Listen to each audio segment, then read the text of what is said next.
ಸ್ನೇಹಿತರೆ ನಮಸ್ಕಾರ, ಹೇಗಿದ್ದೀರಿ? ಕೂರ್ಬಸ್ ನ ಈ ಕಂಟೆಂಟ್ಗೆ ನಿಮ್ಗೆಲ್ರಿಗೂ ಪ್ರೀತಿಯ ಸ್ವಾಗತ. ನಾನು ಕಿಶೋರ್ ರೈ ಕತ್ತಲೆಕಾಡು. ಕರ್ನಾಟಕದಲ್ಲಿ ಮುಖ್ಯಮಂತ್ರಿ ಬದಲಾವಣೆ ವಿಚಾರವಾಗಿ ತುಂಬಾನೇ ಚರ್ಚೆ ಆಗಿ ಆಗಿ ಆಗಿ ಹಗ್ಗ ಜಗ್ಗಾಟ ಎಲ್ಲ ನಡೆದು ಕಡೆಗೂ ಮುಖ್ಯಮಂತ್ರಿ ಬದಲಾಗಿದ್ದಾರೆ. ಸಿದ್ದರಾಮಯ್ಯನವರು ಕೆಳಗಿಳಿದು ಉಪಮುಖ್ಯಮಂತ್ರಿ ಆಗಿದ್ದಂತಹ ಡಿ.ಕೆ. ಶಿವಕುಮಾರ್ ಅವರು ಕರ್ನಾಟಕದ ಮುಖ್ಯಮಂತ್ರಿಯಾಗಿ ಅಧಿಕಾರ ವಹಿಸಿಕೊಂಡು ತಿಂಗಳು ಕಳೆದಿದೆ. ಈಗಿನ ಬೆಳವಣಿಗೆಯಲ್ಲಿ ಈಗ ಮುಖ್ಯಮಂತ್ರಿ ಡಿ.ಕೆ. ಶಿವಕುಮಾರ್ ಅವರ ಸಂಪುಟದಲ್ಲಿ ಸಚಿವರಾಗಿ ಯಾರೆಲ್ಲ ಆಗ್ತಾರೆ ಅಂತ, ಈಗ ಕ್ಯಾಬಿನೆಟ್ ನಲ್ಲಿ ಕೆಲವರನ್ನ ಮಾತ್ರ ಸಚಿವರಾಗಿ ಸೇರಿಸ್ಕೊಂಡಿದ್ದಾರೆ. ಮುಂದಕ್ಕೆ ಒಂದಷ್ಟು ತುಂಬಾನೇ ಸಚಿವ ಸ್ಥಾನ ಖಾಲಿ ಇದೆ. ಆ ಸ್ಥಾನವನ್ನು ಯಾರೆಲ್ಲ ಭರ್ತಿ ಮಾಡ್ತಾರೆ, ಯಾರಿಗೆಲ್ಲ ಅವಕಾಶ ಸಿಗುತ್ತೆ ಅನ್ನೋ ನಿಟ್ಟಿನಲ್ಲಿ ದೊಡ್ಡ ಮಟ್ಟಿಗೆ ಚರ್ಚೆ ನಡೀತಾ ಇದೆ. ಚರ್ಚೆಗಿಂತ ಹೆಚ್ಚಾಗಿ ಲಾಬಿ ಜೋರಾಗಿ ನಡೀತಾ ಇದೆ. ಕ್ಷೇತ್ರ ವ್ಯಾಪ್ತಿಯ ಶಾಸಕರುಗಳ ಪರವಾಗಿ ಕ್ಷೇತ್ರದ ಜನ, ಅವರ ಬೆಂಬಲಿಗರು, ಜೊತೆಗೆ ಜಾತಿಯನ್ನು ಇಟ್ಕೊಂಡು ಬರ್ತಿರುವಂತಹ ಸಂಘಟನೆಯವರು ಧರ್ಮದ ಆಧಾರದಲ್ಲಿ ಲಾಬಿ ನಡೆಸ್ತಾ ಇರುವಂತದ್ದು, ಬೇರೆ ಬೇರೆ ರೀತಿಯಂತಹ ಪ್ರಕ್ರಿಯೆಗಳು ರಾಜಕಾರಣದಲ್ಲಿ ಇದ್ದಿದೆ. ಈ ಸರ್ಕಾರದಲ್ಲೂ ಕೂಡ ಆಗ್ತಾ ಇದೆ. ತಮ್ಮ ತಮ್ಮ ಧರ್ಮದವರಿಗೆ ಕೊಡಬೇಕು, ತಮ್ಮ ಜನಾಂಗದವರಿಗೆ ಕೊಡಬೇಕು, ತಮ್ಮ ಸಮುದಾಯದವರಿಗೆ ಸಚಿವ ಸ್ಥಾನ ಸಿಗಬೇಕು, ಈ ಜಾತಿಯವರಿಗೆ ಸಿಗಬೇಕು, ಆ ಜಾತಿಯವರಿಗೆ ಸಿಗಬೇಕು, ಈ ರೀತಿಯಂತ ಲೆಕ್ಕಾಚಾರ ಎಲ್ಲವೂ ಆಗ್ತಾನೆ ಇದೆ. ಜೊತೆಗೆ ಸಚಿವ ಸಂಪುಟ ವಿಸ್ತರಣೆ ಶೀಘ್ರದಲ್ಲಿ ಆಗುತ್ತೆ ಅನ್ನುವಂತಹ ನಿರೀಕ್ಷೆ ಕೂಡ ಇದೆ. ಹಾಗಾಗಿ ಶಾಸಕರುಗಳು ಕೂಡ ತುಂಬಾನೇ ಅಲರ್ಟ್ ಆಗಿ ಆ ವಿಚಾರದಲ್ಲಿ ಸಕ್ರಿಯರಾಗಿದ್ದಾರೆ. ಈಗಿನ ವಿಷಯದಲ್ಲಿ ಕೊಡಗು ಜಿಲ್ಲೆಯ ಶಾಸಕರಾದ ಎಸ್ ಪೊನ್ನಣ್ಣವರ ಪರವಾಗಿ ಇಲ್ಲಿನ ನಿಯೋಗ ತೆರಳಿ ಸಚಿವ ಸ್ಥಾನಕ್ಕಾಗಿ ಬೇಡಿಕೆಯನ್ನ ಇಟ್ಟಿದೆ. ಆಲ್ರೆಡಿ ಬೇರೆ ಬೇರೆ ಮಾಧ್ಯಮಗಳಲ್ಲೂ ಕೂಡ ವರದಿಯಾಗಿದೆ. ಸಚಿವ ಸಂಪುಟ ವಿಸ್ತರಣೆ ಸಂದರ್ಭದಲ್ಲಿ ಶಾಸಕರಾಗಿ ಯಾರೆಲ್ಲ ಆಯ್ಕೆ ಆಗ್ತಾರೆ ಅನ್ನುವಂತಹ ಪಟ್ಟಿಯನ್ನ ಮಾಧ್ಯಮಗಳು ವಿಶ್ಲೇಷಣೆ ಮಾಡ್ತಾ ಇದ್ದಾವೆ. ಅದರಲ್ಲಿ ಎಸ್ ಪೊನ್ನಣ್ಣವರ ಹೆಸರು ಕೂಡ ಇದೆ. ಕಾರಣ, ಕಳೆದ ಅವಧಿಯಲ್ಲಿ ಅಂದ್ರೆ ಅವರು ಮುಖ್ಯಮಂತ್ರಿ ಆಗಿದ್ದಂತ ಸಂದರ್ಭದಲ್ಲಿ ಅವರಿಗೆ ಕಾನೂನು ಸಲಹೆಗಾರ ಆಗಿದ್ದುಕೊಂಡು ದೊಡ್ಡ ಪಾತ್ರವನ್ನ ನಿಭಾಯಿಸಿದ್ರು. ಜೊತೆಗೆ ಕೊಡಗು ಜಿಲ್ಲೆಯಲ್ಲಿ ಎರಡೂ ಕೂಡ ಬಿಜೆಪಿ ಪಾಲಾಗಿದ್ದಂತಹ, ಬಿಜೆಪಿ ಅಧಿಕಾರದಲ್ಲಿದ್ದಂತಹ ಸ್ಥಾನವನ್ನ ಕಾಂಗ್ರೆಸ್ ಗೆಲ್ಲುವ ನಿಟ್ಟಿನಲ್ಲಿ ಪೊನ್ನಣ್ಣವರ ಪಾತ್ರ ದೊಡ್ಡದಿದೆ. ಈ ನಿಟ್ಟಿನಲ್ಲಿ ಜೊತೆಗೆ ರಾಜ್ಯದಲ್ಲಿ ಪ್ರಭಾವಿ ಶಾಸಕರುಗಳ ಪೈಕಿ ಎಸ್ ಪೊನ್ನಣ್ಣವರು ಕೂಡ ಮುಂಚೂಣಿಯಲ್ಲಿದ್ದಾರೆ. ಹಾಗಾಗಿ ಅವರ ಹೆಸರು ಕೇಳಿ ಬರ್ತಾ ಇದೆ. ಅವರಿಗೆ ಸಚಿವ ಸ್ಥಾನವನ್ನ ನೀಡಬೇಕು ಅಂತ ಬೇರೆ ಬೇರೆ ವಲಯದಿಂದ ಆಗ್ರಹ ಕೇಳಿ ಬರ್ತಾ ಇದೆ. ಇವತ್ತು ಯುನೈಟೆಡ್ ಕೊಡವ ಆರ್ಗನೈಸೇಷನ್ ಮಂಜು ಚಿನ್ನಪ್ಪ ಅವರ ನೇತೃತ್ವದ ನಿಯೋಗ ಬೆಂಗಳೂರಿಗೆ ತೆರಳಿ ಮುಖ್ಯಮಂತ್ರಿ ಡಿ.ಕೆ. ಶಿವಕುಮಾರ್ ಅವರನ್ನ ಭೇಟಿ ಮಾಡಿ ಒಂದಷ್ಟು ವಿಚಾರಗಳನ್ನ ಚರ್ಚೆ ಮಾಡಿದ್ದಾರೆ. ಕೇವಲ ಮುಖ್ಯಮಂತ್ರಿ ಸ್ಥಾನಕ್ಕಾಗಿ ಆಗ್ರಹಿಸಿದ್ದಾರಾ, ಈ ವಿಚಾರ ಮುಂಚೂಣಿಯಲ್ಲಿ ಬಂದು ಸುದ್ದಿ ಆಗ್ತಾ ಇದೆ. ಅದ್ರ ಆಚೆಗೆ ಬೇರೆ ಕೊಡಗಿನ ಜ್ವಲಂತ ಸಮಸ್ಯೆಗಳ ಬಗ್ಗೆ ಅಲ್ಲಿ ಪ್ರಸ್ತಾಪ ಮಾಡಿದಾರ, ಅದರ ಹೊರತಾಗಿ ಬೇರೆ ವಿಷಯಗಳ ಬಗ್ಗೆ ಇಲ್ಲಿ ಮಳೆ ಆಗ್ತಾ ಇಲ್ಲ, ಇನ್ನೂ ಅನೇಕ ಸಮಸ್ಯೆಗಳಿದ್ದಾವೆ, ಅದನ್ನ ಮುಖ್ಯಮಂತ್ರಿಯ ಗಮನಕ್ಕೆ ತಂದಿದ್ದಾರ, ಅಲ್ಲಿ ಏನೆಲ್ಲ ಆಯ್ತು, ಆಲ್ರೆಡಿ ಮುಖ್ಯಮಂತ್ರಿ ಅವರು ಸಕಾರಾತ್ಮಕವಾಗಿ ಸ್ಪಂದನೆ ಕೊಟ್ಟಿದ್ದಾರೆ ಅನ್ನುವಂತಹ ವಿಚಾರ ಸೋಷಿಯಲ್ ಮೀಡಿಯಾದಲ್ಲಿ ಹರಿದಾಡ್ತಾ ಇದೆ. ಸಹಜವಾಗಿ ಮುಖ್ಯಮಂತ್ರಿ ಬಳಿ ಯಾರೇ ಹೋದಂತ ಸಂದರ್ಭದಲ್ಲೂ ಅವರು ನಿರಾಸೆ ಮಾಡಿ ಕಳ್ಸೋದಿಲ್ಲ. ಯಾಕಂದ್ರೆ ಅಲ್ಲಿ ಬಂದವರಿಗೆ ಪಾಸಿಟಿವ್ ಆಗಿ ರಿಪ್ಲೈ ಮಾಡ್ಬೇಕಾಗುತ್ತೆ, ಅದು ರಾಜಕೀಯ ಗುಣ. ಇಲ್ಲೂ ಕೂಡ ಅದೇ ರೀತಿ ಆಗಿದ್ಯಾ, ಅಥವಾ ಬೇರೆ ಏನಾದ್ರೂ ವೈಬ್ ಕಂಡು ಬಂತ, ಆಶಾಭಾವನೆ ಇದೆಯಾ ಅವರು ಹೇಳದಂತ ಮಾತಿನಲ್ಲಿ? ಸರ್ಕಾರ ಮಟ್ಟದಲ್ಲಿ ಜೊತೆಗೆ ಹೈಕಮಾಂಡ್ ಮಟ್ಟದಲ್ಲಿ ಏನಾಗ್ತಾ ಇದೆ ಅದು ಕೂಡ ಚರ್ಚೆಗೆ ಬಂತ? ಈ ಕುರಿತಾಗಿ ಖುದ್ದು ಮಂಜು ಚಿನ್ನಪ್ಪ ಅವ್ರನ್ನೇ ಮಾತಾಡೋದು ಬೆಸ್ಟ್. ನಾವು ಎಷ್ಟೇ ವಿವರಣೆ ಕೊಟ್ಟರು ಕೂಡ ಅಷ್ಟಕ್ಕಷ್ಟೇ ಆಗುತ್ತೆ. ಯಾಕಂದ್ರೆ ಮಂಜು ಚಿನ್ನಪ್ಪ ಅವರು ನೇರವಾಗಿ ಅಲ್ಲಿ ನಿಯೋಗದಲ್ಲಿ ಮುಂಚೂಣಿಯಲ್ಲಿ ಇದ್ದವರು, ನಿಯೋಗದ ನಾಯಕತ್ವವನ್ನು ವಹಿಸಿಕೊಂಡಿದ್ದವರು. ಆ ಕಾರಣಕ್ಕಾಗಿ ಅವರನ್ನೇ ಮಾತಾಡಿಸುವ. ಅದಕ್ಕಿಂತ ಮುಂಚೆ ನೀವೇನಾದ್ರೂ ನಮ್ಮ ಕುರ್ಬಸ್ ಚಾನಲ್ ಅನ್ನ ಸಬ್ಸ್ಕ್ರೈಬ್ ಮಾಡದೆ ನೋಡ್ತಾ ಇದ್ರೆ ಸಬ್ಸ್ಕ್ರೈಬ್ ಮಾಡ್ಕೊಳ್ಳಿ. ಜೊತೆಗೆ ಪಕ್ಕದಲ್ಲಿರುವ ಬೆಲ್ ಬಟನ್ ಅನ್ನು ಕ್ಲಿಕ್ ಮಾಡ್ಕೊಳ್ಳಿ. ನಮ್ಮ ಕಂಟೆಂಟ್ಗಳು ರಪ್ಪ ನಿಮ್ಮ ಹತ್ರ ಬರ್ತಾ ಇರುತ್ತೆ. ಜೊತೆಗೆ ಜಾಯಿನ್ ಆಪ್ಷನ್ ಇದೆ, ಜಾಯಿನ್ ಆಗಿ ನಮ್ಮ ತಂಡದ ಸದಸ್ಯತ್ವವನ್ನ ತೆಗೆದುಕೊಳ್ಬಹುದು. ಹಾಗೆ ಇನ್ಸ್ಟಾಗ್ರಾಮ್, ಫೇಸ್ಬುಕ್ ನಲ್ಲೂ ಕೂಡ ನಾವು ಕಂಟೆಂಟ್ ಗಳನ್ನ ಕೊಡ್ತಾ ಇರ್ತೇವೆ. ಅಲ್ಲೂ ಕೂಡ ನೀವು ಫಾಲೋ ಮಾಡೋದಿದ್ರೆ ಫಾಲೋ ಮಾಡ್ಕೊಳ್ಳಿ. ಬನ್ನಿ ಈಗ ಮಂಜು ಚಿನ್ನಪ್ಪ ಅವರಿಗೆ ಫೋನ್ ಮಾಡಿ ಮಾತಾಡೋಣ. ಮಂಜು ಚಿನ್ನಪ್ಪ ಅವರ ನಮಸ್ಕಾರ. ಇವತ್ತು ಬೆಂಗಳೂರಿಗೆ ಹೋಗಿ ವಾಪಸ್ ಬಂದ್ರ ಹೇಗೆ? ಬಂದಿದ್ವಿ ಕಿಶೋರ್, ಈಗ ಜಸ್ಟ್ ತಲುಪಿದ್ವಿ ನಾವು. ಓಕೆ, ಗೋಣಿಕೊಪ್ಪ. ಎಷ್ಟು ಜನರ ನಿಯೋಗ ಹೋಗಿದ್ದು? ನಾವು ಒಂದು 20 ಜನರ ನಿಯೋಗ ನಾವು ಹೋಗಿದ್ದಂಥದ್ದು. ಅದು ನಾವು ನಿನ್ನೆ ನಮ್ಗೆ ರಾತ್ರಿ ಕರೆ ಬಂತು CM ಆಫೀಸಿಂದ. ಒಂದು 15 ದಿನಕ್ಕೆ ಮುಂಚೆನೆ ನಾವು ಅಪಾಯಿಂಟ್ಮೆಂಟ್ಗೆ ನಾವು ಕೇಳಿದ್ವಿ. ಸೊ ನಿನ್ನೆ ರಾತ್ರಿ ಒಂದು 6:30 ಗಂಟೆ ಅಷ್ಟೊತ್ತಿಗೆ ನಮಗೆ ಕಾಲ್ ಬಂತು. ಮತ್ತೆ ಹೋಗ್ಲೇಬೇಕಾದಂತ ಅನಿವಾರ್ಯತೆ, ನಾವು ಹೊರಟ್ವಿ ಎಲ್ಲ ಆರ್ಗನೈಸ್ ಆಗಿ. ಮತ್ತೆ ಅದೇ ಒಂದು 20 ಜನರದ್ದು ಒಂದು ನಿಯೋಗ ನಾವು ಹೋಗಿದ್ವಿ. ಹೌದು, ಹೋಗಿದ್ದು ದಿಢೀರಾಯ್ತು. ಅಂದ್ರೆ ಅಲ್ಲಿದ್ದು ಈಗ ಗವರ್ಮೆಂಟ್ ಚೇಂಜ್ ಆಗಿ ಆದಂತ ಕೆಲವು ಬದಲಾವಣೆಗಳಿರ್ಬೋದು ಏನೋ, ಬಟ್ ಆ ಒತ್ತಡದಿಂದ ನಮ್ಗೆ ಆಗಿರ್ಲಿಲ್ಲ. ಅದ್ರ ಮಧ್ಯದಲ್ಲಿ ನಮ್ಮ ಇಲ್ಲಿಯ ಎಕ್ಸ್ ಸರ್ವಿಸ್ ಮ್ಯಾನ್ ಅವ್ರದ್ದು ಒಂದು ಆಗಿತ್ತು. ಅದರಿಂದ ಮತ್ತು ನಮ್ದು ಸ್ವಲ್ಪ ಮುಂದಕ್ಕೆ ಹೋಯ್ತು. ಸೊ ಇವತ್ತಿಗೆ ಫಿಕ್ಸ್ ಆಗಿತ್ತು. ಬಹಳ ಒಂದು ಒಳ್ಳೆಯ ಆರೋಗ್ಯಕರವಾದಂತ ಒಂದು ಭೇಟಿ ಇವತ್ತು ಆಯ್ತು ಅಂತ ಹೇಳುವಂತ ಒಂದು ಸಂತೋಷ ಇದೆ. ಎಲ್ಲಿ ಭೇಟಿಯಾದ್ರೆ ಎಷ್ಟೊತ್ತು ಸಮಯ ಸಿಕ್ತು ನಿಮಗೆ? ನಮ್ಗೆ ಕೃಷ್ಣದಲ್ಲಿ ಭೇಟಿ ನಿಗದಿಯಾಗಿತ್ತು 12:15ಕ್ಕೆ. ಒಂದು 5 ನಿಮಿಷ ಮುಂಚಿತವಾಗಿನೇ ನಮ್ಗೆ ಭೇಟಿಗೆ ಅವರು ಮುಖ್ಯಮಂತ್ರಿ ಸಾಹೇಬರು ಬಂದ್ರು. ಬಹಳ ಪ್ಲೆಸೆಂಟ್ ಆಗಿದ್ರು. ಬಟ್ ಎಲ್ಲ ಅವರು ಬಹಳ ಏನು ಅವ್ರದಲ್ಲಿ ಒಂದು ನಾನು ಅರ್ಥೈಸ್ಕೊಂಡಿದ್ದೇನು ಅಂತಂದ್ರೆ, ಒಂದು ವಿಚಾರವನ್ನ ಬಹಳ ಒಂದು ಗಹನವಾಗಿ ಅವರು ಆಲೋಚಿಸ್ತಾರೆ, ಮತ್ತೆ ಅದರ ಆಳಕ್ಕೆ ಇಳಿಲಿಕ್ಕೆ ಪ್ರಯತ್ನ ಪಡ್ತಾರೆ. ನಾವೇನಾದ್ರೂ ಒಂದು ಹೇಳಿದ್ರೆ ಅಂದ್ರೆ ನಮ್ಮ ಬೇಡಿಕೆಗಳ ವಿಚಾರ ಇರ್ಬೋದು ಅಥವಾ ಕೊಡಗಿನ ವಿಚಾರ, ಅಂದ್ರೆ ನಾವು ಹೋಗಿದ್ದಂಥದ್ದು ನಮ್ಮ ಡೆವಲಪ್ಮೆಂಟ್ ಬೋರ್ಡ್ ಏನಿದೆ ಆಗಿದೆ, ಘೋಷಣೆ ಆಗಿದೆ. ಅದಕ್ಕೆ ಅದನ್ನೊಂದು ಸ್ಥಾಪನೆಯನ್ನ ಮಾಡಿ, ಬೋರ್ಡ್ ಅನ್ನ ಸ್ಥಾಪನೆ ಮಾಡಿ ಅದಕ್ಕೆ ಅನುದಾನವನ್ನ ಶೀಘ್ರದಲ್ಲಿ ಬಿಡುಗಡೆಗೊಳಿಸಬೇಕು.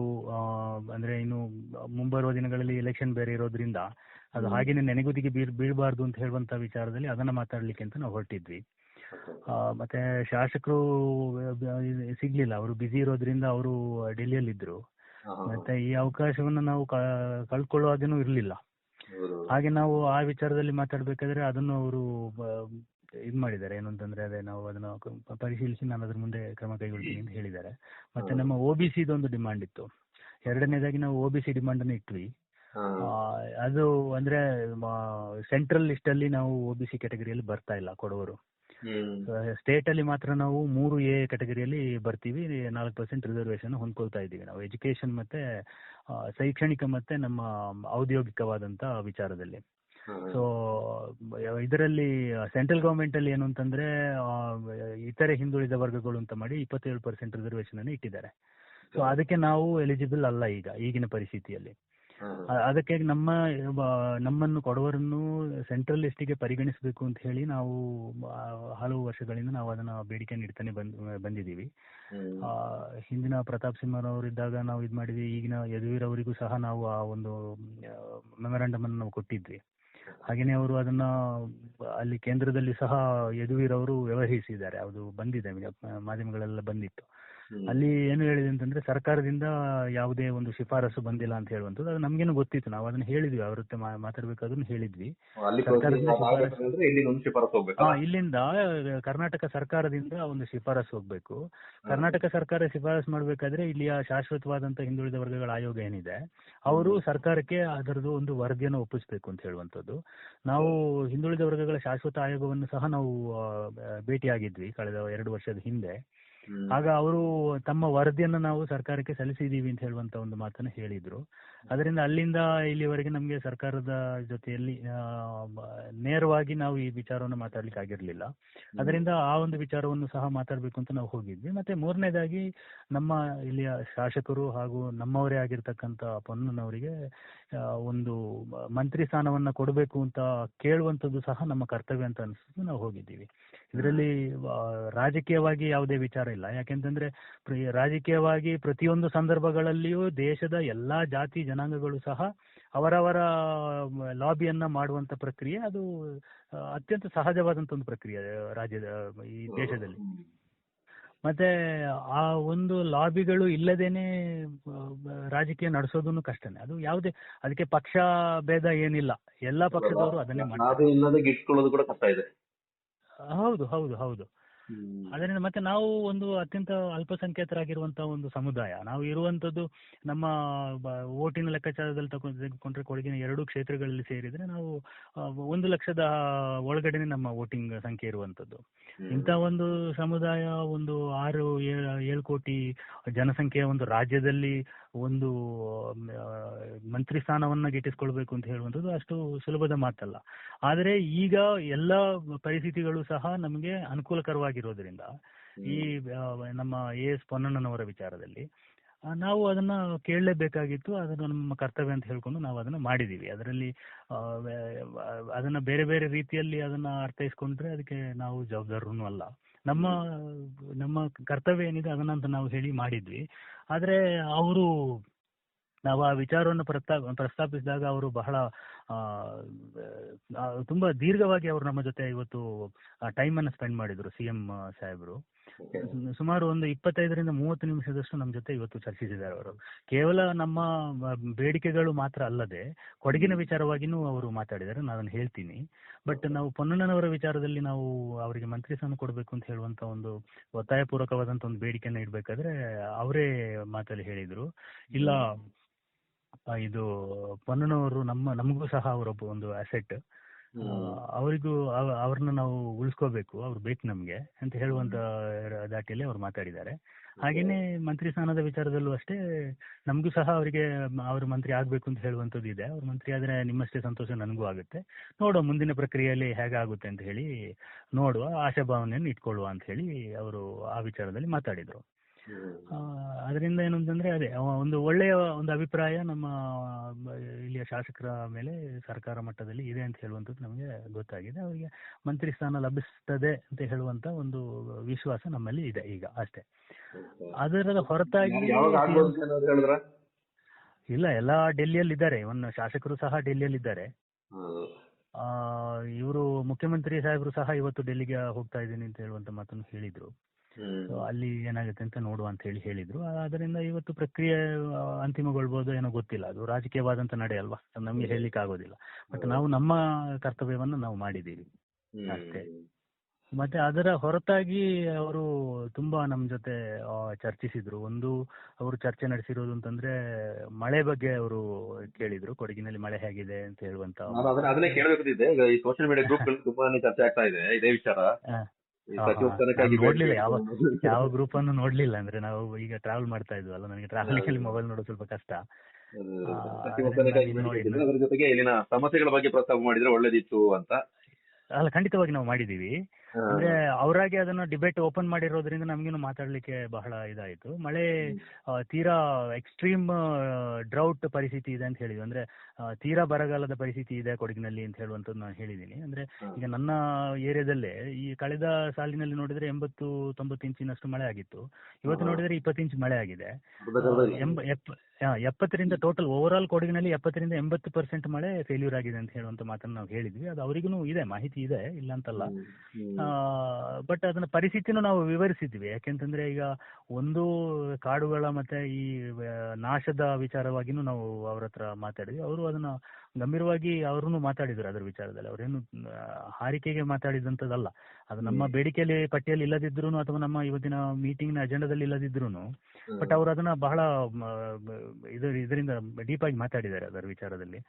ಮತ್ತೆ ಇದು ನಾವಾಗ ಹೇಳಿದ್ವಿ, ಇಲ್ಲಿ ಲ್ಯಾಂಡ್ ಕನ್ವರ್ಷನ್ ಆಗ್ತಾ ಇದೆ, ಮತ್ತೆ ಎಲ್ಲ ಮರಗಳು ಕಾಡುಗಳು ನಾಶ ಆಗಿ ಲ್ಯಾಂಡ್ ಕನ್ವರ್ಷನ್ಗೆ ಹೋಗ್ತಾ ಇದೆ, ಮತ್ತೆ ಕೊಡಗಿನ ಭತ್ತದ ಗದ್ದೆಗಳೆಲ್ಲ ಪರಿವರ್ತನೆ ಆಗ್ತಾ ಇದ್ದಾವೆ. ಇದು ಏನಾಗ್ತದೆ ಅಂತಂದ್ರೆ ಯಾವುದೋ ಸಣ್ಣ ಪ್ರಮಾಣದಲ್ಲಿ, ಅಂದ್ರೆ ಒಂದು ಸಣ್ಣ ಬೆಳೆಗಾರ ಅಥವಾ ಒಂದು ಇದರಲ್ಲಿ ನಡೀತಾ ಇರುವಂತದ್ದಲ್ಲ, ಸೆಂಟ್ ಲೆಕ್ಕದಲ್ಲಿ ನಡೀತಾ ಇರುವಂತದ್ದಲ್ಲ. ಮಲ್ಟಿನ್ಯಾಷನಲ್ ಕಂಪನಿಗಳೇ ಬಂದು ಇವತ್ತು 25 ಎಕರೆ 100 ಎಕರೆ ಲೆಕ್ಕದಲ್ಲಿ ಲ್ಯಾಂಡ್ ಕನ್ವರ್ಷನ್ ಆಗಿ ಇರೋ ಮರಗಳನ್ನೆಲ್ಲ ಅಲ್ಲಿಂದ ಖಾಲಿ ಮಾಡುವಂತ ಪರಿಸ್ಥಿತಿ ಬಂದಿದೆ. ಇದನ್ನ ಗಂಭೀರವಾಗಿ ಯೋಚಿಸಬೇಕಾಗುತ್ತೆ. ನೀವು ಇದಕ್ಕೊಂದು ಕಡಿವಾಣ ಹಾಕಬೇಕು. ಕೊಡಗಿನಲ್ಲಿರ್ತಕ್ಕಂಥ ಏನು ಲ್ಯಾಂಡ್ ಕನ್ವರ್ಷನ್ ಇದೆ, ನೀವು ಅದಕ್ಕೆ ಒಂದು ನೀತಿ ರೂಪಿಸಬೇಕಾಗುತ್ತೆ. ಆ ನೀತಿ ರೂಪಿಸಿದ್ರೆ ನಾವು ಕೊಡಗಿನ ಜನ ನಿಮ್ಮನ್ನ ನೆನಪಿನಲ್ಲಿ ಇಟ್ಕೊಳ್ತೀವಿ, ಸದಾ ನೆನಪಿನಲ್ಲಿ ಇಟ್ಕೊಳ್ತೀವಿ ಅಂತ ಹೇಳುವಂತ ಮಾತನ್ನು ಸಹ ನಾವು ಹೇಳಿದ್ವಿ. ಆಗ ಅವರು ಪೂರಕವಾಗಿ ಇದ್ ಮಾಡಿದ್ರು, ನಿಮ್ಮವರು ಸಹ ಎಲ್ಲ ಮಾರುವಂತ ಪ್ರಕ್ರಿಯೆ ಜಾಸ್ತಿ ಆಗ್ತಾ ಇದೆ, ಮತ್ತೆ ಟೂರಿಸಂ, ಕೊಡಗಿಗೆ ಟೂರಿಸಂ ಬಾರಿ ಎಫೆಕ್ಟ್ ಆಗ್ತಾ ಇದೆ ಅಂತ ಕೇಳಿದ್ರು. ನಾನು ಹೇಳಿದೆ, ಹೌದು, ಟೂರಿಸಂ ಖಂಡಿತವಾಗ್ಲೂ ಕೊಡಗಿಗೆ ಎಫೆಕ್ಟ್ ಆಗ್ತಾ ಇದೆ, ಬಟ್ ಕೊಡಗಿನಲ್ಲಿ ಸಸ್ಟೈನೇಬಲ್ ಟೂರಿಸಂಗೆ ನೀವು ಒಂದು ನೀತಿ ರೂಪಿಸಬೇಕು ಅಂತ ಹೇಳುವಂತದ್ದು ಹೇಳಿದ್ರಿ. ಆಗ ಅವ್ರು ಕೇಳಿದ್ರು, ಏನು ಸಸ್ಟೈನೇಬಲ್ ಟೂರಿಸಂ ಅಂದ್ರೆ ಏನು ಅಂತ ಕೇಳಿದ್ರು. ನನಗೆ ಹೇಳಿದೆ, ಈಗ ಹೋಮ್ ಸ್ಟೇ ಕಾನ್ಸೆಪ್ಟ್ ಕೊಡಗಿನಲ್ಲಿ ಹುಟ್ಕೊಂಡಿದ್ದು ಹೇಗೆ, ಯಾವುದೋ ಈ ವಿದ್ಯಾರ್ಥಿಗಳು ಅಥವಾ ಇವರು ಓದ್ಲಿಕ್ಕಾಗಿ ತಿಂಗಾನುಗಟ್ಟಲೆ ಬಂದು ಒಂದು ಮನೆಯಲ್ಲಿ ಒಂದು ರೂಮ್ ಅನ್ನು ಪಡ್ಕೊಂಡು ಅಲ್ಲಿ ಓದ್ತಾ ಕೂತಿರುವಂತ ಒಂದು ಪ್ರಕ್ರಿಯೆ ನಡೀತಿತ್ತು. ಆ ಒಂದು ವಿಚಾರದಲ್ಲಿ ಹೋಮ್ ಸ್ಟೇ ಅಂತ ಹೇಳುವಂತ ಕಾನ್ಸೆಪ್ಟ್ ಕೊಡಗಿಗೆ ಕಾಲಿಟ್ಟಂತದ್ದು. ಇವತ್ತು ಕೊಡಗಿನ ಪರಿಸರವನ್ನ ನೋಡುವಂತ ಉದ್ದೇಶದಿಂದ ಪ್ರವಾಸಿಗರು ಇಲ್ಲಿಗೆ ಬರ್ತಾ ಇದ್ರು. ಬಟ್ ಇವಾಗ ನೋಡ್ಲಿಕ್ಕೆ ಪರಿಸರನೇ ಇಲ್ಲ. ಈಗ ಪರಿಸರನೇ ಇಲ್ಲದೆ ಟೂರಿಸಂ ಅನ್ನ ಡೆವಲಪ್ ಮಾಡಬೇಕು ಅಂತಂದ್ರೆ ನೀವು ಗೋವಾ ತರದಲ್ಲೋ ಅಥವಾ ಬ್ಯಾಂಕಾಕ್ ಪಟ್ಟಾಯದ ತರದಲ್ಲಿ ನಾವು ಇಲ್ಲಿನ ಟೂರಿಸಂ ಅನ್ನ ಪ್ರಮೋಟ್ ಮಾಡುವಂತ ಪರಿಸ್ಥಿತಿ ಬರ್ಬೋದು ಮುಂದಿನ ದಿನಗಳಲ್ಲಿ. ಅದರಿಂದ ಅದಕ್ಕೆ ಕಡಿವಾಣ ಖಂಡಿತವಾಗ್ಲೂ ಬೀಳಲೇಬೇಕಾಗಿದೆ. ಸೊ ಸಸ್ಟೈನಬಿಲಿಟಿಗೆ ಏನೇನು ಪ್ರಕ್ರಿಯೆಗಳಾಗಬೇಕು ಅಥವಾ ಏನೇನು ಮೆಷರ್ಸ್ ತಗೋಬೇಕು ಅದನ್ನ ಸರ್ಕಾರ ನಿರ್ಣಯಿಸಬೇಕಾಗುತ್ತೆ. ಕಠಿಣವಾಗಿ ಅದನ್ನ ಇಂಪ್ಲಿಮೆಂಟ್ ಮಾಡಿದ್ರೆ ಏನೋ ಒಂದು ಸ್ವಲ್ಪ ತಡಿಬಹುದು ಅಂತ. ಆಗ ಅವ್ರು ನಮ್ಗೇನೆ ಹೇಳಿದ್ರು, ದಯವಿಟ್ಟು ನೀವು ಅಲ್ಲಿದು ಜಾಗವನ್ನೆಲ್ಲ ಮಾರ್ಬೇಡ್ರಿ, ಇಟ್ಕೊಳ್ರಿ ಅಂತ ಹೇಳುವಂತ ಹೇಳುವಂತ ಮಾತಲ್ಲಿ ಹೇಳಿದ್ರು ಅವರು. ಅದು ಎಲ್ಲರೂ ಹೇಳುವಂಥದ್ದು, ನಮಗೆ ಮುಜುಗರವಾಗುವಂತ ಒಂದು ಪರಿಸ್ಥಿತಿನೂ ಹೌದು ಅದು. ಸೊ ಈ ರೀತಿಯಲ್ಲಿ ಅವರು ಸುಮಾರು ಒಂದು 25ರಿಂದ 30 ನಿಮಿಷ ಇರ್ಬೋದು ನಮ್ಮ ಜೊತೆ ಮಾತಾಡುವಂಥದ್ದು. ತುಂಬಾ ಇದಾಗಿ ಮಾತಾಡಿ ನಮ್ಮನ್ನ ಒಂದು ಒಳ್ಳೆ ಇದರಲ್ಲಿ ಬೀಳ್ಕೊಟ್ಟಿದ್ದಾರೆ. ಕೊಡಗಿಗೆ ಒಂದು ಆಹ್ವಾನವನ್ನು ಸಹ ನಾವು ಹಾಗೆ ಕೊಟ್ಟಿದ್ದೀವಿ ಮೌಖಿಕವಾಗಿ, ಬನ್ನಿ ಕೊಡಗಿಗೆ ಪರಿಸ್ಥಿತಿಯನ್ನು ಒಂದ್ಸಲ ನೀವು ಅವಲೋಕಿಸಿ ಬಂದು ಅಂತ ಹೇಳಿ.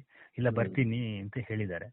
ಸೊ ಇಷ್ಟರಲ್ಲಿ ಇವತ್ತಿನ ನಮ್ಮ ಭೇಟಿ ಆಗಿದೆ ಕಿಶೋರ್. ರಸ್ತೆ ಸಮಸ್ಯೆನ ಬಿಟ್ಬಿಟ್ರು ಅಂತ. ಹೌದು, ಅದು ಅಲ್ಲಿಗೆ ನಮ್ಗೆ ಅಂದ್ರೆ ಇದೆಲ್ಲ ಇಷ್ಟೊಂದನ್ನು ಮಾತಾಡಿದ್ವಲ್ಲ ನಾವು, ಅದಕ್ಕೆ ಅಲ್ಲಿ ಮತ್ತೆ ಬೇರೆ ಇನ್ನೊಂದು ನಿಯೋಗದ ಸಮಯನೂ ಆಗಿತ್ತು. ಅವರು ಬಂದು ಅಲ್ಲಿ ನಮ್ಮ ಹಿಂದ್ಗಡೆನೆ ವೆಯ್ಟ್ ಮಾಡ್ತಾ ನಿಂತಿದ್ರು. ಮತ್ತೆ ಅವ್ರನ್ನ ತಕೊಂಡ್ರು. ಅಂದ್ರೆ ನಮ್ಗೆ ಕೊಟ್ಟಿರುವಂತ ಸಮಯದಕ್ಕೆ ಮಾತ್ರ ನಾವು ಪ್ರಿಪೇರ್ ಆಗಿ ಹೋಗಿದ್ವಿ. 5ರಿಂದ 10 ನಿಮಿಷಕ್ಕೆ ನಾವು ಪ್ರಿಪೇರ್ ಆಗಿದ್ದು. ಬಟ್ ಇವರು 30 ನಿಮಿಷ ಮಾತಾಡೋದಂದಿದ್ರೆ ನಾನು ನನ್ನ ಸಂಪೂರ್ಣವಾದಂತ ಇದನ್ನೇ ನಾನು ಪಟ್ಟಿ ಮಾಡ್ಕೊಂಡು ಹೋಗಿರ್ತಾ ಇದ್ದೆ. ಬಟ್ ಆದ್ರೂ ನಾವು ಇದು ಮಾಡಿದ್ವಿ. ರಸ್ತೆದ ವಿಚಾರ ಖಂಡಿತವಾಗ್ಲೂ ನಾವು ಮಾತಾಡ್ಲಿಲ್ಲ, ಯಾಕಂದ್ರೆ ಅದು ನಮ್ಗೆ ಅಲ್ಲಿಗೆ ಆಗ್ಲಿಲ್ಲ. ಅಂದ್ರೆ ಈ ವಿಚಾರದಲ್ಲಿ ಪರಿಸರ ಮತ್ತೆ ಇದರಿಂದನೇ ನಾವು ಮಾತಾಡ್ತಾ ಬಂದಿದ್ದಕ್ಕೆ ಅದು ಅಲ್ಲಿ ತನಕ ತಲುಪಬೇಕಾದ್ರೆ ಸಮಯ ಆಯ್ತು. ಮತ್ತೆ ಅವರು ಅಲ್ಲಿ ಇನ್ನೊಂದು ಇವರು ಭೇಟಿಗಾಗಿ ಅಲ್ಲಿ ನಿಂತಿದ್ರು. ಅದರಿಂದ ಮತ್ತೆ ನಾವು ಇನ್ನು ಜಾಸ್ತಿ ಅವರಿಗೂ ಮುಜುಗರ ಪಡಿಸ್ಬಾರ್ದಲ್ಲ. ಸೊ ಆ ಒಂದು ಪ್ರಜ್ಞೆಯಿಂದ ನಾವು ಅದನ್ನ ಅಲ್ಲಿಗೆ ಮೊಟಕುಗೊಳಿಸಿದ್ವಿ. ಬಟ್ ಕೊಡಗಿನಲ್ಲಿ ಸಮಸ್ಯೆಗಳು ತುಂಬಾ ಇದೆ ಅಂತ ಹೇಳುವಂತ ಮಾತನ್ನು ನಾವು ಹೇಳಿದ್ವಿ. ಬರೀ ಇಷ್ಟಕ್ಕೆ ನಿಲ್ಲಲ್ಲ, ತುಂಬಾ ಇದು ಸಮಸ್ಯೆಗಳಿದೆ. ಪಟ್ಟಿ ಮಾಡ್ತಾ ಹೋದ್ರೆ ಬೇಕಾದಷ್ಟಿದೆ. ಅದಕ್ಕೆ ನಾವು ಮಾತಾಡ್ಲಿಕ್ಕೆ ಇನ್ನೊಂದು ದಿವಸನೇ ನಿಗದಿ ಬೇಕಾಗುತ್ತೆ ಅಂತ ಹೇಳಿದ್ವಿ. ಅಲ್ಲಿ ಇಲ್ಲ ಮಾತಾಡುವ ಮುಂದಿನ ದಿನಗಳಲ್ಲಿ ಅಂತ ಹೇಳಿದ್ದಾರೆ ಶಾಸಕರ ಜೊತೆ ಇದು ಮಾಡಿ. ಆಗ್ಬೋದು, ಅಂದ್ರೆ ಒಂದು ಮುಕ್ತ ವಾತಾವರಣ ಒಂದು ಸೃಷ್ಟಿಯಾಗಿದೆ ಅಂತ ನನಗೆ ಅನಿಸ್ತಾ ಇದೆ ಈಗಿನ ಮುಖ್ಯಮಂತ್ರಿಗೆ ಮತ್ತೆ ಕೊಡಗಿನ ಸಂಬಂಧದ ವಿಚಾರದಲ್ಲಿ. ಇವತ್ತು ನಮ್ಮ ಜೊತೆ ಅವರು ಮಾತನಾಡಿದ ಒಂದು ಇದನ್ನು ನೋಡಿದಾಗ ಒಂದು ಕಾಳಜಿ ಇದೆ. ಮತ್ತೆ ಅವರಿಗೆ ಅದನ್ನು ಕೂಲಂಕುಷವಾಗಿ ಅದರ ಬಗ್ಗೆ ತಿಳ್ಕೊಳ್ಬೇಕು ಅಂತ ಹೇಳುವಂತ ಒಂದು ಮನಸ್ಥಿತಿಯಲ್ಲಿ ಅವರಿದ್ದಾರೆ. ಅದು ನಮ್ಮ ಇದರಲ್ಲಿ ಅಂತಲ್ಲ, ಆಮೇಲೆ ಅವರ ಆಫೀಸಲ್ಲಿ ಮಾತಾಡ್ಬೇಕಂತ ನಮ್ಗೆ ಅದು ಬಂತು. ತುಂಬಾ ಆಳಕ್ಕೆ ಇಳಿದು ಅದನ್ನ ತಿಳ್ಕೊಳ್ಳುವಂತ ಪ್ರಯತ್ನವನ್ನ ಮಾಡ್ತಾರೆ ಅವರು ಪ್ರತಿಯೊಂದು ಏರಿಯಾಕ್ಕೆ ಹೋದ್ರೆ ಅಂತ ಹೇಳಿ. ಸೊ ಅದೊಂದು ಒಳ್ಳೆಯ ರೀತಿಯ ಒಂದು ಬೆಳವಣಿಗೆ ಅಂತ ಅನಿಸುತ್ತೆ ನಮಗೆ. ಒಂದು ಮುಖ್ಯಮಂತ್ರಿ ಆದವರಿಗೆ ಆ ತರದ ಒಂದು ಇದು ಚಿಂತನೆ ಇರುವಂತದ್ದು ಒಳ್ಳೇದು ಅನಿಸ್ತು. ಮುಂದಿನ ದಿನಗಳಲ್ಲಿ ಏನಾದರೂ ನಿರೀಕ್ಷಿಸಬಹುದು ಅಂತ. ನೋಡಿ, ನಾನೀಗ ನಿಮಗೆ ಕಾಲ್ ಮಾಡಿದ್ದು ಅದೊಂದು ದೇಶದಿಂದ. ಯಾಕಂದ್ರೆ ಈಗ ಈ ಸೋಷಿಯಲ್ ಮೀಡಿಯಾದಲ್ಲಿ ಕೇವಲ ಸಚಿವ ಸ್ಥಾನದ ಮಾತ್ರ ಹೈಲೈಟ್ ಆಗ್ತಾ ಇದೆ. ಅದ್ರ ಆಚೆಗೆ ಬೇರೆ ವಿಚಾರಗಳು ಮಾತಾಡಿದ್ರೆ ಏನು ವ್ಯರ್ಥ, ಮತ್ತೆ ಅಲ್ಲಿ ಏನ್ ಮಾತುಕತೆ ಆಯ್ತು ಅದ್ರ ಬಗ್ಗೆ ಇಲ್ಲ, ಏನಾಗುತ್ತೆ ಅಂತಂದ್ರೆ ಈಗ ನೀವು ಜರ್ನಲಿಸಮ್ ಅಲ್ಲಿ ಇರೋದ್ರಿಂದ ನಿಮ್ಗೇನು ಗೊತ್ತಿದೆ. ಅಂದ್ರೆ ಯಾವುದು ಹೆಚ್ಚು ಮೈಲೇಜ್ ಅನ್ನು ಪಡ್ಕೊಳ್ಳುತ್ತೆ ಅದಕ್ಕಿಂತ ವ್ಯಾಲ್ಯೂ ಜಾಸ್ತಿ ಹೋಗುತ್ತೆ ಮೀಡಿಯಾದಲ್ಲಿ. ಬಟ್ ನಮ್ಮ ಉದ್ದೇಶ ಖಂಡಿತವಾಗ್ಲೂ ಸಚಿವ ಸ್ಥಾನ ಕೇಳುವಂತದ್ದು ಇತ್ತು ನಮ್ಮ ಬೇಡಿಕೆಯಲ್ಲಿ. ಹಾಗೇನೆ ನಮ್ಗೆ ಅದ್ರ ಜೊತೆಗೆ ನಾವು ಡೆವಲಪ್ಮೆಂಟ್ ಬೋರ್ಡ್ ಮತ್ತೆ ಇದನ್ನ ಸ್ವಲ್ಪ ನಾವು ಅದನ್ನ ಒತ್ತಾಯ ಮಾಡ್ಬೇಕು ಅಂತಾನೆ ಹೋಗಿರುವಂತದ್ದು. ಅದಕ್ಕಾಗಿನೇ ನಮ್ಮ ಭೇಟಿನೂ ನಿಗದಿ ಆಗಿರುವಂತದ್ದು. ಈ 3 ಕಾರಣಗಳಿಗೇನೆ ಮಾಡಿರುವಂತದ್ದು. ಮತ್ತೆ ಏನಂತಂದ್ರೆ ಕೆಲವೊಂದು ವಿಚಾರದಲ್ಲಿ ಎಕ್ಸ್ಕ್ಲೂಸಿವ್ ಆಗಿ ಕೆಲವೊಂದು ಸಂಘಟನೆಗಳಿರ್ಬೋದು ಅಥವಾ ಕೆಲವೊಂದು ಇಂಡಿವಿಜುವಲ್ ಅಂದ್ರೆ ವ್ಯಕ್ತಿಗಳು ಅದರ ವಿಚಾರದಲ್ಲಿ ನಿಜವಾಗ್ಲೂ ಒಳ್ಳೆ ಕೆಲಸವನ್ನ ಮಾಡ್ತಾ ಇದ್ದಾರೆ ರೆಕಾರ್ಡಿಂಗ್ನಲ್ಲಿ. ನಾವು ಸಹ ಹಲವು ವರ್ಷಗಳಿಂದ ನಾವು ಅಂತವರಿಗೆ ನಾವು ಸಪೋರ್ಟ್ ಅನ್ನ ಮಾಡ್ತಾ ಬಂದಿದ್ವಿ. ಹೈ ಟೆನ್ಷನ್ ವಿಚಾರದಲ್ಲಿ ಇರ್ಬೋದು, ಈ ಕನ್ವರ್ಷನ್ ವಿಚಾರದಲ್ಲಿ ಕನ್ನಡ ಮುತ್ತನ್ ಅವ್ರದ್ದು ಇರ್ಬೋದು. ನಾವು ಎಲ್ಲದಕ್ಕೂ ನಮ್ಮ ಇದನ್ನ ನಾವು ಆಕ್ಷನ್ ಅಂದ್ರೆ ನಾವು ಅವರಿಗೆ ಬೆಂಬಲವನ್ನು ಕೊಟ್ಟಾಗ ಅವರು ಆ ಪರ್ಟಿಕ್ಯುಲರ್ ಅದೇ ಒಂದು ವಿಚಾರದಲ್ಲಿ ಅವರು ಆಳವಾಗಿ ಅಧ್ಯಯನವನ್ನು ಮಾಡಿ ಅವರು ಮುಂದುವರಿಸ್ತಿರ್ಬೇಕಾದ್ರೆ ನಾವು ಸಪೋರ್ಟ್ ಮಾಡಿ ಅವರಿಗೆ ಬೆಂಬಲ ಕೊಟ್ಟು ನಿಲ್ಲೋದು ತುಂಬಾ ಎಫೆಕ್ಟಿವ್ ಅಂತ ಹೇಳುವಂಥದ್ದು ನಮ್ಮ ಭಾವನೆ. ಮತ್ತೆ ಅಲ್ಲಿ ಹೋಗಿ ನಾವು ತಲೆ ಹಾಕೊಂಡು ಮಾಡುವಂಥದ್ದು ಬೇಕಾ ಅಂತ ಹೇಳುವಂಥದ್ದು ಇತ್ತು. ಅದರಿಂದ ನಾವು ಆ ತರದಲ್ಲಿ ಕೆಲಸ ಮಾಡ್ಕೊಂಡು ಬಂದಿದ್ದೀವಿ ಇಲ್ಲಿವರೆಗೆ. ಅದರಿಂದ ಏನು ಅಂತಂದ್ರೆ ನಾವು ನಮ್ಮ ಪ್ರಿಯಾರಿಟಿ ಕೊಡುವರಿಗೆ ಏನ್ ಮಾಡ್ಬೇಕು ಅದನ್ನ ನಾವು ಮಾಡ್ತಾ ಇದೀವಿ. ಅಂದ್ರೆ ಇಲ್ಲಿ ವಿರೋಧ ಪಕ್ಷಗಳಿಂದ ಹಿಡಿದು ಬೇರೆ ಬೇರೆ ಬೇಕಾದಷ್ಟು ಪೊಲಿಟಿಕಲಿ ರಿಲೇಟೆಡ್ ಆರ್ಗನೈಸೇಷನ್ಸ್ ಎಲ್ಲ ಇದಾವೆ. ಮತ್ತೆ ಹಲವಾರು ಪಕ್ಷಗಳ ಕಾರ್ಯಕರ್ತರು ಇರ್ಬೋದು. ಆಡಳಿತ ಪಕ್ಷ ಇದ್ದಾಗ ವಿರೋಧ ಪಕ್ಷದ ಕಾರ್ಯಕರ್ತರು ಅಥವಾ ಅವರ ಸಂಘಟನೆಗಳು ಅಥವಾ ಅವರ ಬೆಂಬಲಿಗರು ಒಂದು ದೊಡ್ಡ ಪಡೆನೇ ಇದೆ ಅಲ್ವಾ ಕೊಡಗಿನಲ್ಲಿ. ಸೊ ಅವರು ಅದನ್ನ ಪರಿಣಾಮಕಾರಿಯಾಗಿ ಅದನ್ನ ಅವರು ಸರ್ಕಾರಕ್ಕೆ ಮುಟ್ಟಿಸುವಂತ ಕೆಲಸವನ್ನು ಅವರು ಮಾಡ್ಬೇಕಾಗಿದೆ. ಯಾಕೆಂತಂದ್ರೆ ಅವರು ಸರ್ಕಾರದ ಭಾಗವಾಗಿರ್ತಕ್ಕಂಥ ಒಂದು ಅಂಶ ಈ ಆಡಳಿತ ಪಕ್ಷ ಮತ್ತೆ ವಿರೋಧ ಪಕ್ಷಗಳು. ಸೊ ಅವರು ಅದನ್ನ ಪರಿಣಾಮಕಾರಿಯಾಗಿ ಮುಟ್ಟಿಸಿದ್ರೆ ಬಹಳ ಒಳ್ಳೇದು. ನಮ್ಮಂತ ಸಂಘಟನೆಗಳು ನಾವು ಪ್ರಿಯಾರಿಟೈಸ್ ಮಾಡ್ಕೊಂಡಿದೀವಿ ನಮ್ಮ ಹೋರಾಟ ಹಾಗೂ ನಮ್ಮ ಧ್ಯೇಯ ಉದ್ದೇಶವನ್ನ. ಕೊಡಗು ಹಾಗೂ ಕೊಡವರಿಗೆ ಸೀಮಿತವಾಗಿ ನಾವು ಏನು ಕೇಳಬೇಕು ಅದನ್ನು ಕೇಳ್ತಾ ಇದೀವಿ. ಈ ರಾಜಕೀಯ ನೆಲೆಗಟ್ಟಿನಲ್ಲಿ ಅಥವಾ ರಾಜಕೀಯ ವ್ಯವಸ್ಥೆ ನೆಲೆಗಟ್ಟಿನಲ್ಲಿ ಏನನ್ನು ಅವರಿಗೆ ಕೇಳಲಿಕ್ಕೆ ಆಗೋದಿಲ್ವೋ, ಅವರಿಗೆ ಕೇಳಲಿಕ್ಕೆ ಮುಜುಗರ ಇದೆಯೋ ಅದನ್ನ ನಾವು ಮುಕ್ತವಾಗಿ ನಮ್ಗೆ ಇಂಥದ್ದು ಬೇಕು ಅಂತ ಕೇಳುವಂತ ಒಂದು ಇದನ್ನ ನಾವು ಮಾಡ್ಕೊಂಡು ಬಂದಿದ್ದೀವಿ. ನಾವು ಅದರಲ್ಲಿ ಸ್ಪಷ್ಟತೆಯನ್ನು ಕಾಪಾಡ್ಕೊಂಡಿದ್ದೀವಿ. ನಾವು ಆ ವಿಚಾರದಲ್ಲಿ ಮಾತ್ರ ನಾವು ಸರ್ಕಾರದೊಂದಿಗೆ ನಾವು ವ್ಯವಹರಿಸಲಿಕ್ಕೆ ನಾವು ಮುಂದೆ ಹೋಗಿದ್ವಿ. ನಾವು ಅದನ್ನೇ ಮಾಡಿದೀವಿ ಅಷ್ಟೇ. ಬಟ್ ಬಾಕಿ ವಿಚಾರಗಳು ಈಗ ಡೆವಲಪ್ಮೆಂಟ್ ಆಗಿಲ್ಲ ಅಂತ ಹೇಳುವಂಥದ್ದು, ಡೆವಲಪ್ಮೆಂಟ್ ಆಗಿದೆ ಅಂತ ಹೇಳುವಂಥದ್ದು ಅದು ಆ ಚರ್ಚೆನ ಅದು ಅವರೇ ಅದಕ್ಕೆ ಒಂದು ಇತಿಶಿನ ಹಾಡ್ಕೊಂಡು ಅದನ್ನ ಮುಂದುವರ್ಸ್ಕೊಂಡು ಹೋಗ್ಬೇಕಾಗಿದೆ. ಆಡಳಿತ ಪಕ್ಷ ಇರ್ಬೋದು ಅಥವಾ ವಿರೋಧ ಪಕ್ಷ ಇರ್ಬೋದು. ಕೇವಲ ರಾಜಕೀಯ ಉದ್ದೇಶಗಳಿಗಾಗಿ ಟೀಕೆ ಟಿಪ್ಪಣಿಗಳನ್ನ ಮಾಡ್ಕೊಂಡು ಹೋಗಿ ಏನು ಉದಾರ ಆಗೋದಿಲ್ಲ. ಅದನ್ನ ವ್ಯವಸ್ಥಿತವಾಗಿ, ಈಗ ನಾವು ಏನು ವ್ಯವಸ್ಥಿತವಾಗಿ ಇವತ್ತು ಸಿಎಂ ಜೊತೆ ಮಾತಾಡ್ಬೇಕಾದ್ರೆ ಅರ್ಧ ಗಂಟೆ ಕುತ್ಕೊಂಡು ಮಾತಾಡಿದ್ದಾರೆ. ನಮಗೆ ಕೊಟ್ಟಿರ್ತಕ್ಕಂಥ 5 ನಿಮಿಷದ ಸಮಯವನ್ನ 30 ನಿಮಿಷದವರೆಗೆ ಎಕ್ಸ್ಟೆಂಡ್ ಮಾಡಿದ್ದಾರೆ ಅವರು. ಸೊ ನಾವು ಹೋಗಿ ಅವ್ರ ಜೊತೆ ಮಾತಾಡಲಿಕ್ಕೆ ಆಗೋದಿಲ್ಲ ಅಂತ ಹೇಳುವಂಥದ್ದು ಇಲ್ವಲ್ಲ. ನಮ್ಮಂತವರಿಗೆ ಈಗ ನಮ್ಮ ಇದು ಸಹ ಅಷ್ಟೇ, ನಾವು ನಮ್ಮ ಸ್ವಯಂ ಪ್ರಯತ್ನದಿಂದ ನಾವು ಈ ಒಂದು ಇದನ್ನ ಫಿಕ್ಸ್ ಮಾಡ್ಕೊಂಡು ಹೋಗಿರುವಂತದ್ದು. ಶಾಸಕರಿಗಾಗಲಿ ಯಾರಿಂದಾಗಲಿ ನಾವು ಆ ಮುಖಾಂತರ ಹೋಗಿರುವಂತದ್ದಲ್ಲ. ಇವನ್ ನಮ್ಮ ಇದು ಭೇಟಿ ಸಹ ನಾವೇ ನಿಗದಿ ಮಾಡ್ಕೊಂಡಿರುವಂತದ್ದು. ಸೊ ಹಾಗಿರ್ಬೇಕಾದ್ರೆ ನಮ್ಗೆ ಸಿಗುವಂತದ್ದು ಇವರಿಗೆ ಸಿಕ್ಕೇ ಸಿಗುತ್ತದಲ್ವಾ. ಅಷ್ಟೇನು ಕಠಿಣ ವಾತಾವರಣ ವಿಧಾನಸೌಧದಲ್ಲಿ ಇರ್ಬೋದು ಅಥವಾ ಮುಖ್ಯಮಂತ್ರಿಗಳ ಇದರಲ್ಲಿ ನನ್ಗೇನು ಕಾಣ್ಲಿಲ್ಲ.